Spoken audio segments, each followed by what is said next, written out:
Oi pessoal, bem-vindo a capítulo 11 de Israel e o Mundo. E hoje eu vou falar de um filme, provavelmente o melhor filme que a Disney já fez, O Rei Leão. Vou tentar utilizar esse filme para explicar o que está acontecendo. A gente passou 2 semanas, praticamente, do último podcast. As coisas ficaram uma loucura. Israel, dentro dessas 2 semanas, que justamente cai na festa do Pessach judaica, Páscoa dos cristãos, que era mais insignificante, na verdade, no caso, e o mais importante, o Ramadã dos muçulmanos.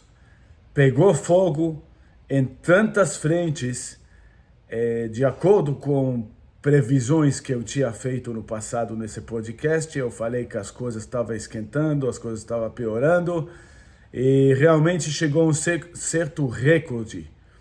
Recorde em questão de quantas frentes abriu praticamente simultaneamente. Só para dar uma ideia, Israel teve ataques de mísseis vindo do Líbano, Israel teve ataques de mísseis vindo da Síria, esquentou a fronteira com Gaza, o Hamas mandou alguns mísseis também, teve na Mesquita El-Aqsa uns problemas lá também, que provavelmente hoje vai piorar, mas vamos ver como é que vai terminar essa festa do Ramadã, que é esse final de semana. Teve atentados dentro de Israel, infelizmente com, eu acho que foi 4, 5, 6 mortos, civis obviamente, pessoas totalmente inocentes, judeus. E no meio de tudo isso aí, obviamente, a esquerda israelense continuou nos protestos, porque o problema não é os atentados, não os ataques externos, o problema é Bibi, de acordo com eles. Então os protestos continuaram. Vamos entender um pouquinho o que está acontecendo aqui. Tantos ataques simultaneamente. Já expliquei que toda a parte da violência praticamente está partindo de vários órgãos que respondem ao Irã. E como explica tudo isso aí? Além disso, a gente continua tendo esse problema, essa guerra aí na Ucrânia. E eu queria utilizar o filme Rei Leão como um exemplo que eu imagino que muita gente viu, então muita gente vai entender a lógica, a dinâmica, a história. Queria utilizar esse filme para explicar o que está acontecendo no mundo, o que está acontecendo dentro de Israel, o que está acontecendo dentro dos Estados Unidos e o que está acontecendo no Oriente Médio. Porque, para mim, tudo isso é praticamente o resultado da mesma dinâmica. E isso o filme Rei Leão explica claramente. Nesse capítulo, na verdade, eu vou focar nos Estados Unidos, porque eu acho que a situação dentro dos Estados Unidos acaba refletindo muito mundo afora, e especialmente no Oriente Médio. A situação interna nos Estados Unidos trouxe um resultado na posição mundial e trouxe um resultado no poder que Estados Unidos tinha. Isso aí mudou. E toda a ordem mundial está mudando como resultado de o que está acontecendo nos Estados Unidos. Mas como eu falei, vamos pegar um passo para trás e vamos lembrar desse filme maravilhoso da Disney, O Rei Leão.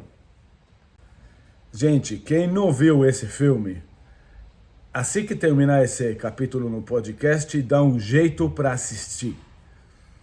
O que esse filme conta? Temos primeiro o início, o Rei Leão reinando na selva, todos os animais em uma certa harmonia. Obviamente tem problemas, tem conflitos, um animal não se dá bem com o outro, mas o Rei Leão, pelo poder dele, serve como uma influência pacificadora. Como ele é tão forte, como os outros temem um conflito com ele, e como o reino tudo é indisputavelmente dele, a força dele acaba garantindo a paz e a harmonia no reino. O que acontece durante o filme? Por alguma ocorrência anormal, o rei acaba perdendo a força dele e é derrubado. E na ausência de ter um rei, de ter essa força pacificadora, o reino dele acaba entrando em problemas piores e piores com o tempo avançando.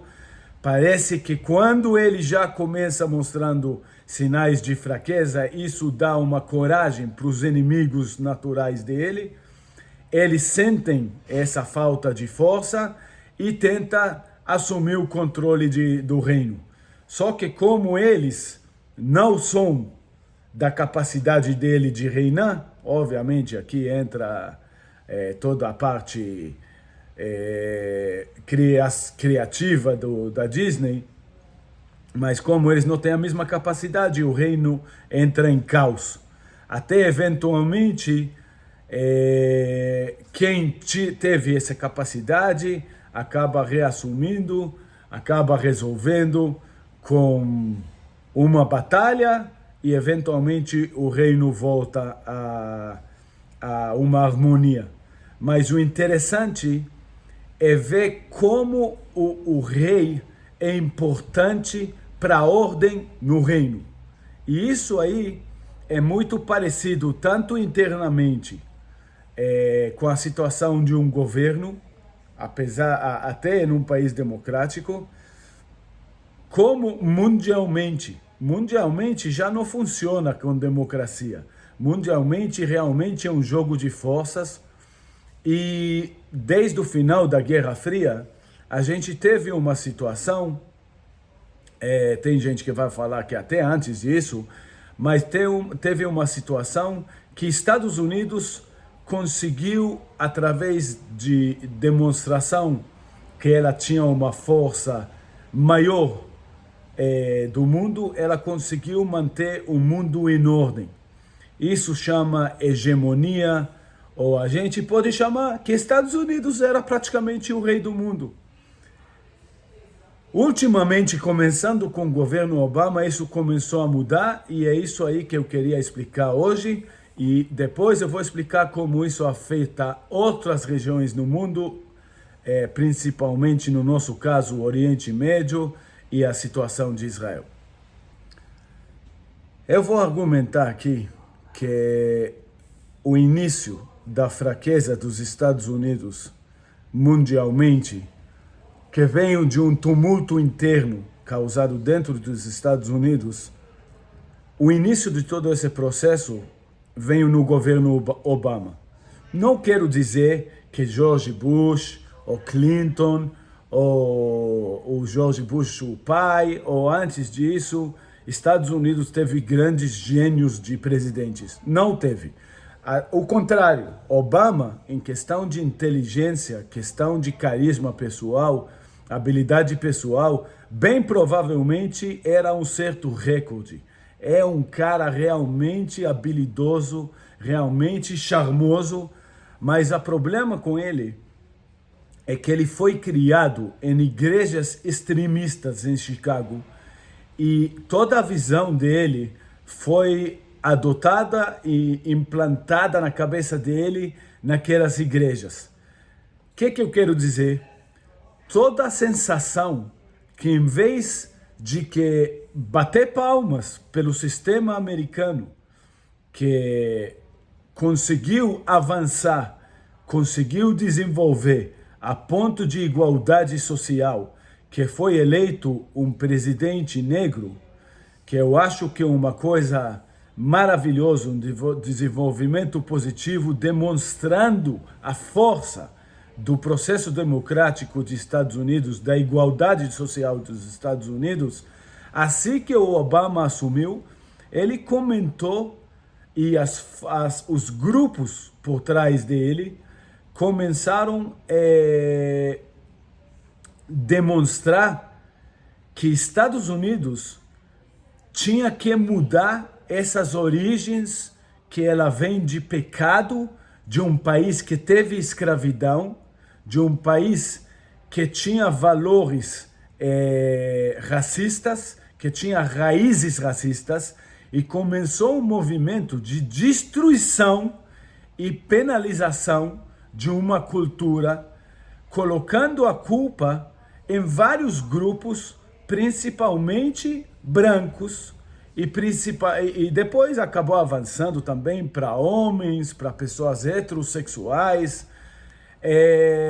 Em vez de que olhar para trás e falar, uau, como nós conseguimos desenvolver, eles olharam para trás e falaram, o fato que só conseguimos um presidente negro hoje demonstra que até hoje teve problemas de desigualdade social, e esses problemas são culpa de certos grupos na sociedade, e esses grupos têm que ser punidos, e até retrospectivamente precisamos olhar para trás e fazer uma apuração social. Isso ainda o Obama conseguia manter Estados Unidos equilibrado, com a habilidade pessoal que ele teve, com a carisma, com o respeito que ele teve entre os líderes do mundo. Mas isso já começou um processo que eventualmente terminou no governo Trump. Trump era a resposta por esse processo. E a resposta por esse processo não era uma coisa correta, era uma coisa exagerada, tanto como o processo inicial do Obama era exagerado. Quer dizer, o Trump veio, depois que o Obama conseguiu causar esse tumulto, causar esse sentimento de culpa de Estados Unidos, o Trump veio falando, não, nós somos bons, os brancos, tanto como outras raças, é insignificante, só que alguns seguidores deles, obviamente, acabaram levando isso também para o lado extremista. O Trump também não é uma coisa fácil de engolir, é uma pessoa grossa, uma pessoa machista, uma pessoa tipo aquele homem nem aí para nada que vem falar, Estados Unidos é uma maravilha, não tem que consertar muita coisa aqui não, tá tudo certo. E outra coisa, nós precisamos refortalecer a imagem interna nos Estados Unidos, o orgulho de ser americano, e isso tem que ser refletido também mundialmente. Eu acho que o Trump conseguiu realmente resolver muitos dos problemas que o Obama causou nesse sentido. Obviamente tem questões internas nos Estados Unidos, plano de saúde, eu nem vou entrar nessas coisas, é insignificante para que eu quero explicar aqui. Mas o problema com Trump é que ele é uma pessoa que levanta antagonismo. É uma pessoa que muita gente acha difícil identificar com uma pessoa tão grossa, tão cara de pau, tão contraditória que ele é. E como resultado, ele acabou não durando muito tempo no governo e vem o Biden. Biden era uma volta da mentalidade Obama, só que sem a carisma do Obama. E aqui, Estados Unidos, na minha humilde opinião, entrou realmente numa situação que hoje a gente está vendo os resultados dessa crise interna nos Estados Unidos. Vamos falar a verdade.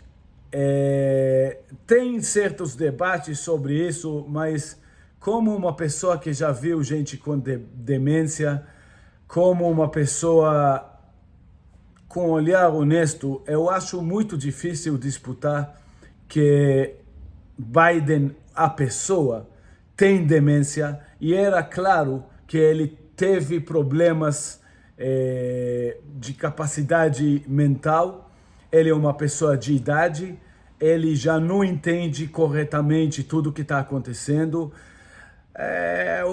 A internet está cheio de memes sobre isso, mas aqui eu não estou tentando zoar, eu estou tentando explicar uma dinâmica. Qual que é essa dinâmica? Que como resultado desse antagonismo que o Trump causou nos Estados Unidos, foi elegido uma contrapartida a ele. O Biden foi elegido justamente por causa da fraqueza dele, que a contrapartida era tão extrema, vindo das alas extremistas, progressistas do Partido Democrático nos Estados Unidos, que, como era tão extremo, precisava de uma frente que, por um lado, parecia mais normal, mais diplomática, mais fácil do mundo aceitar, do mundo econômico aceitar, porque aqueles esquerdistas beirando marxista é impossível, todo o complexo econômico dentro dos Estados Unidos não ia aceitar. Por outro lado, precisava de alguém que não ia atrapalhar aquela agenda mais extremista. E o Biden era perfeito, porque ele era uma pessoa, quando ele tinha capacidade normal, ele era uma pessoa mais moderada, ele era uma pessoa inteligente, podemos dizer, não era nenhum grande gênio nunca, mas ele era uma pessoa inteligente e era uma pessoa que sabia lidar com todo mundo, sabia ser aceito por todo mundo. Uma espécie de um Clinton, um pouco menos charme pessoal, mas um Clinton. Só que hoje ele não tem nada disso. E eu argumento que ele foi eleito justamente por causa desses problemas, porque ele serve como um boneco. Ele pode ser controlado por quem está embaixo dele e por trás dele. Então ele serve como uma frentista. Qual que é o problema com Biden sendo um cara com dificuldades cognitivas? Qual que é o problema do presidente dos Estados Unidos sendo um boneco? Todo país tem sistemas, as instituições do governo, o exército, funciona mesmo com um presidente mais fraco. Então, qual que é o grande problema aqui?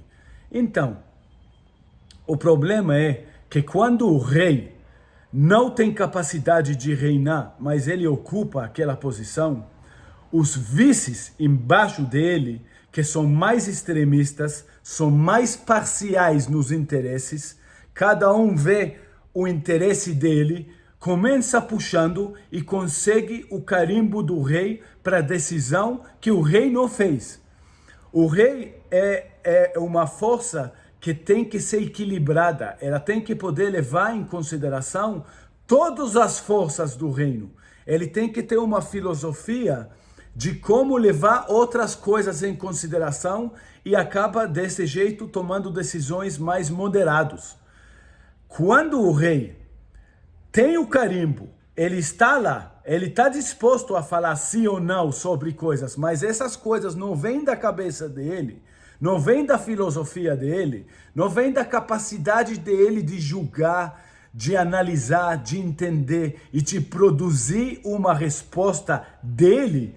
As respostas, na verdade, acabam sendo das pessoas que estão embaixo dele, dos vices dele.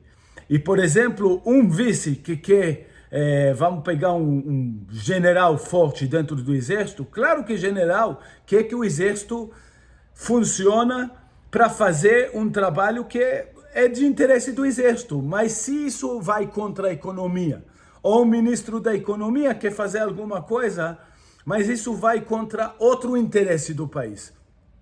O que acontece quando o presidente é um boneco que não consegue tomar decisões sozinho, ele é só um carimbo por decisões dos outros, acaba sendo que as decisões são mais extremistas, os passos que o país leva são mais extremistas e isso acaba atrapalhando a harmonia, isso acaba atrapalhando a imagem do país como um país responsável, acaba atrapalhando a imagem do rei como um líder indisputado, como um líder responsável, equilibrado e, obviamente, acaba chamando as forças contra o rei para entrar em ação e aproveitar de oportunidades que eles não tiveram antes quando o rei era forte.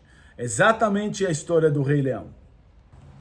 Essa fraqueza interna nos Estados Unidos acaba resultando em uma fraqueza externa, uma fraqueza no nível internacional. Então, do mesmo jeito que o presidente dos Estados Unidos pode servir como o exemplo do Rei Leão internamente, do mesmo jeito, Estados Unidos seria o Rei Leão do mundo, externamente, internacionalmente. Ele enfraquecendo lá dentro, a sociedade americana entrando nesse parafuso que ela está no momento de crise de identidade, de desrespeito ao presidente, de polarização, de fatores extremos tomando decisões e fatores extremos chegando ao recorde de processar o Trump.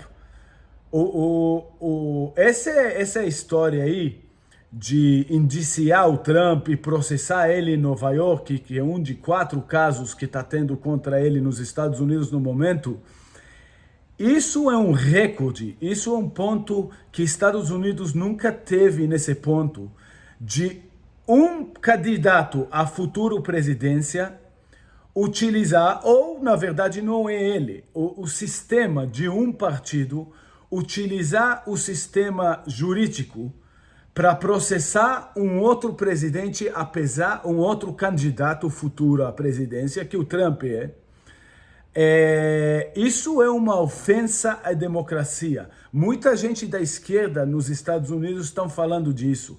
Isso é um ponto que a sociedade americana nunca tinha chegado a esse ponto tão baixo, que na verdade acabou resultando, por exemplo, a resposta do presidente de El Salvador era muito simples. Ele falou, olha, daqui para frente os Estados Unidos perdeu o direito de dar palpite da democracia de outros países.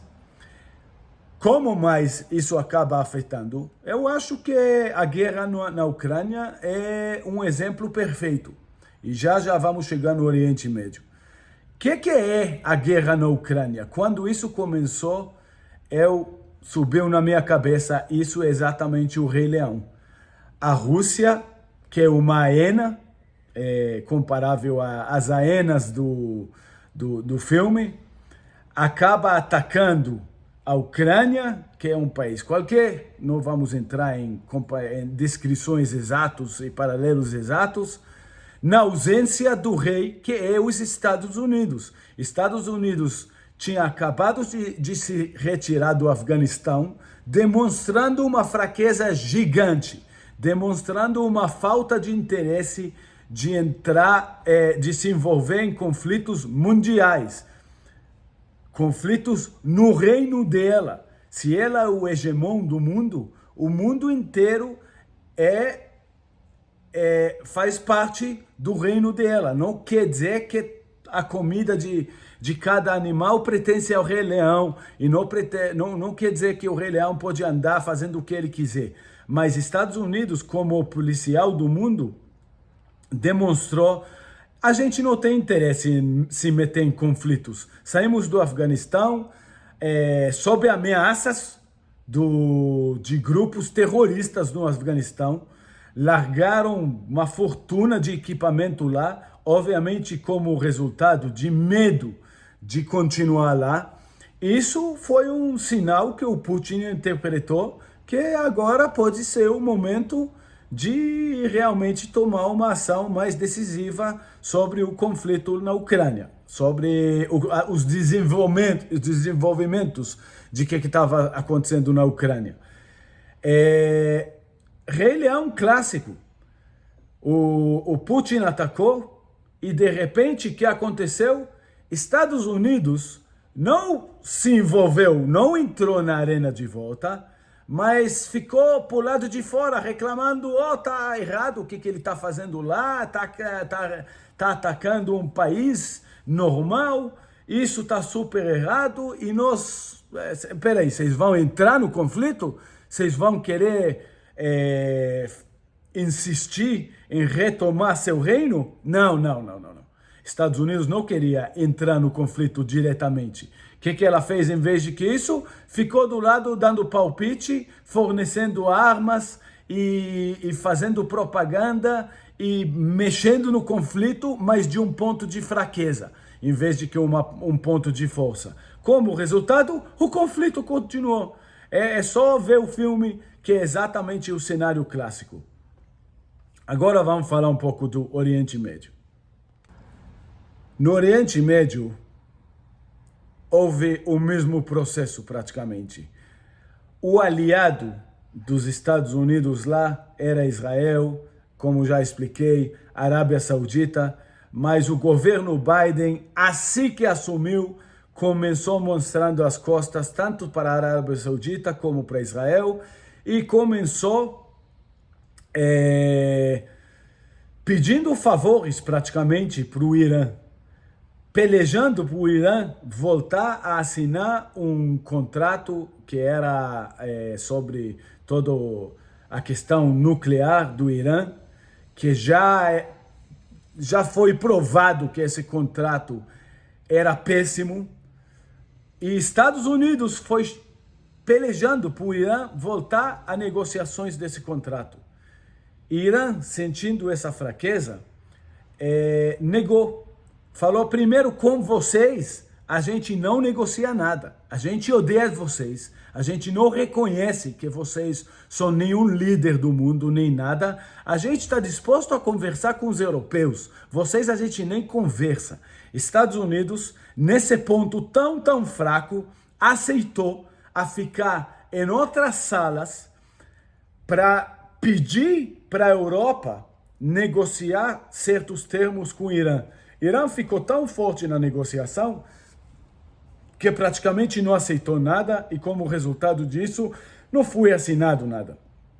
No mesmo tempo, Irã, sentindo essa força que ela não teve durante o governo Trump e essa fraqueza do governo Biden, sentiu que agora é a oportunidade de avançar todos os interesses deles. Eles começaram a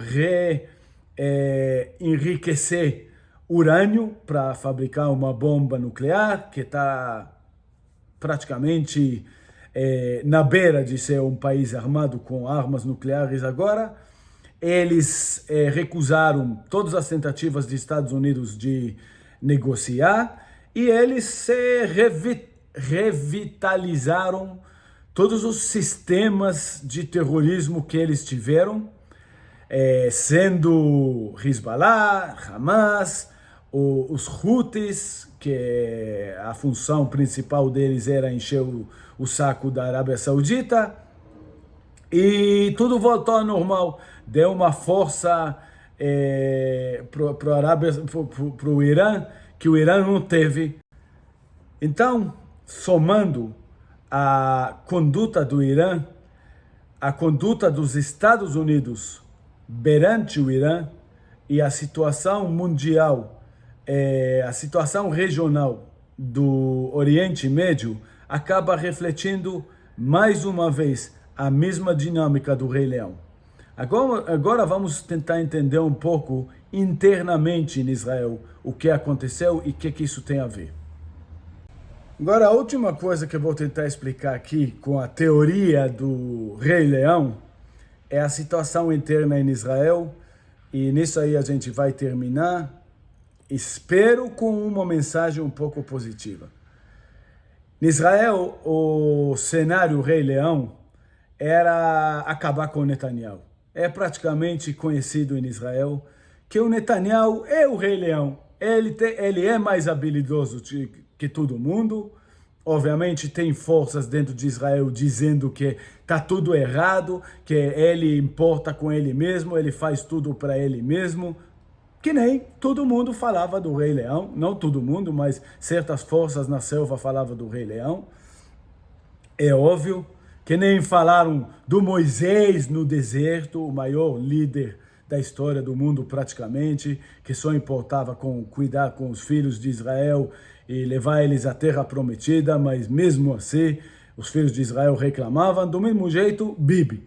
E conseguiram derrubar ele, conseguiram assumir o governo Bennett, governo Lapid, dois governos ridículos que mantiveram uma certa paz, acabando com os recursos naturais de Israel. O principal exemplo disso foi cedendo aquelas áreas de gás que nem eu expliquei em um dos capítulos, sob a ameaça do Líbano, e o resultado de qual a gente está vendo agora, já vou falar sobre isso. Mas conseguiram derrubar o Netanyahu. Aí Netanyahu voltou, faz quanto? Mais ou menos 3 meses, mais ou menos 100 dias. Netanyahu voltou, só que ele voltou e teve que assumir uma situação que, como resultado da fraqueza, todos os inimigos de Israel, que nem acabei explicando agora por motivos externos também, ele chegou a uma situação muito desfavorável. Irã corajosa, Hamas corajoso, tumulto interno dentro de Israel. E outra coisa que acabou aparecendo nas últimas semanas, todos esses manifestos dentro de Israel, praticamente ignorando os perigos externos. Muita gente dentro de Israel, gente, obviamente, oponentes de Netanyahu, a grande maioria já foi rejeitado brutalmente.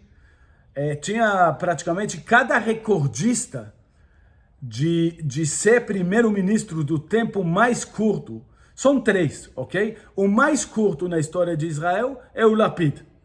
E o mais fraco, não tem palavras para explicar Lapid, ok? É uma vergonha. Qualquer israelense tem que ter vergonha que um cara desse aí conseguiu ser primeiro-ministro de Israel. Já teve outros que eram fracos, mas que nem Lapid, difícil, ok? Depois teve o Bennett, que foi, eu acho que menos de 1 ano, e teve o Ehud Barak, que foi uma coisa péssima. É reconhecido como praticamente o maior piada que Israel teve. Não ganha do Lapid, mas perto disso. E praticamente todos eles se juntaram agora. Vamos tentar tirar o Netanyahu. Vamos fazer mais uma tentativa para tirar o Netanyahu. Sentindo que tem uma oportunidade, aproveitando da situação precária de Israel internacionalmente, da situação precária de Israel na região. Aproveitando dos ataques que Israel está passando, eles falaram, não, agora é um tempo bom para poder botar fogo nas ruas de Israel, porque eles tentaram divulgar que isso era contra a reforma jurídica, mas nas últimas 2, 3 semanas começou a vazar mais e mais clipes, entrevistas, que eles estão falando, não, o nosso objetivo é tirar o Netanyahu. Então, olha o que nós temos aqui. Temos uma situação que o Netanyahu foi mandado embora, agora conseguiu, na minha opinião, graças a Deus, a voltar. Ele conseguiu voltar, mas ele voltou em uma situação com tantos problemas que realmente tanto Israel como um país, como o Netanyahu como líder, estão em perigo. Por que eu falei que a gente ia terminar em um acordo positivo? Porque apesar de todos os problemas, de todos os ataques, sendo de fatores externos, Hezbollah, Hamas, que nem eu falei no início do capítulo, ou sendo dos Estados Unidos diplomaticamente, que teve o Biden se pronunciou falando que o Netanyahu nem ia ser bem-vindo a visitar na Casa Branca. Não vou explicar como um presidente americano pode dizer uma coisa assim. Isso não é resultado da opinião do Biden, não é resultado da demência do Biden falar uma coisa dessa aí, e realmente a administração acabou consertando e dando outras entrevistas e, em outras palavras, falando, não é bem assim, não escuta o velho, a gente tem outras coisas para, a mensagem é outra. Mas, mesmo assim, o governo Biden tentou se envolver em Israel, tentou criticar a democracia de Israel, apesar que está em uma situação mais precária do que nunca a democracia americana, mas tudo isso aí, junto com o ataque interno dessa esquerda, que eu já expliquei no capítulo passado, tudo isso aí, Netanyahu conseguiu dar combate. Netanyahu deu um discurso faz 2 dias atrás, maravilhoso, respondeu perguntas de todos os jornais, os mais esquerdistas israelenses, mais antagonistas da direita também, foi criticado e deu umas respostas muito boas, e no mesmo tempo que deu respostas em palavras, deu respostas em ações, atacando na Síria, atacando no Líbano, defendendo Jerusalém, a mesquita, colocando ordem lá, retaliando na faixa de Gaza, pacificando a situação lá. E olha, isso não é brincadeira. Isso é uma habilidade que só o Netanyahu tem, na minha opinião, ok? Pode ter outras opiniões, mas ninguém consegue fazer tudo isso no mesmo tempo, sob ataque de tantas frentes internas e externas, e fazer isso com um tom diplomático, respeituoso. Ele não respondeu o Biden de um jeito falando que ele tem demência, isso eu falo, mas obviamente o primeiro-ministro de Israel não pode falar isso, nem vai, e o Netanyahu tem uma capacidade oratória de se pronunciar de um jeito muito respeituoso, muito melhor do que a minha capacidade, e eu também não tenho interesse em ser respeituoso, eu tenho interesse em explicar a realidade. Então é isso que eu acabei fazendo aqui, e aqui chegamos ao fim do capítulo. Espero que, mais uma vez, o meu interesse não é trazer as notícias, aqui teve bomba, lá teve bomba, aqui teve ataque, não é isso que é meu interesse é tentar explicar o que está por trás, quais são as jogadas, quais são as forças, e nesse capítulo aí eu tentei explicar por que a situação está tão caótica, por que essa situação dos Estados Unidos chegou a esse ponto, como estamos, e tentar dar um pequeno ponto de luz no fim do túnel, que eu acho que o Netanyahu realmente representa, tanto para a região, como talvez para a ordem mundial, eventualmente. A gente não sabe para onde as coisas vão. Agora, parece que a ordem mundial está numa fase transitória. O que vai acontecer com o conflito da Rússia e da Ucrânia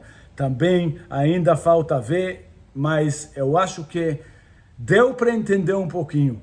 Quem não viu o Rei Leão, vai lá, assiste esse filme e vai entender muito bem. Israel tem um papelzinho como aquele papagaio do rei, mas Israel também é um leão regional. Depende muito dela. Ela quer ser o papagaio ou ela quer ser o leão? Eu acho que é a favor de toda a região e do mundo. Israel sendo um leão, Israel demonstrando caráter, Israel assumindo liderança na região dela, colocando ordem na casa dentro de Israel. Isso é uma coisa boa, porque que nem todo rei, nem todo rei é assim, mas Israel e Netanyahu têm boas intenções. A intenção é distribuir o bem dentro de Israel. Se conseguir influenciar no Oriente Médio, distribuir o bem dentro do Oriente Médio, e através de contribuições que Israel já provou que faz para a humanidade, destruir o bem pelo mundo inteiro. O problema é que no momento nós temos os Estados Unidos fraco, e essa fraqueza trouxe um caos. Espero que Israel é o início da solução. Gente, se gostaram desse capítulo, como sempre, espalha, compartilha, manda críticas, sugestões e até o próximo.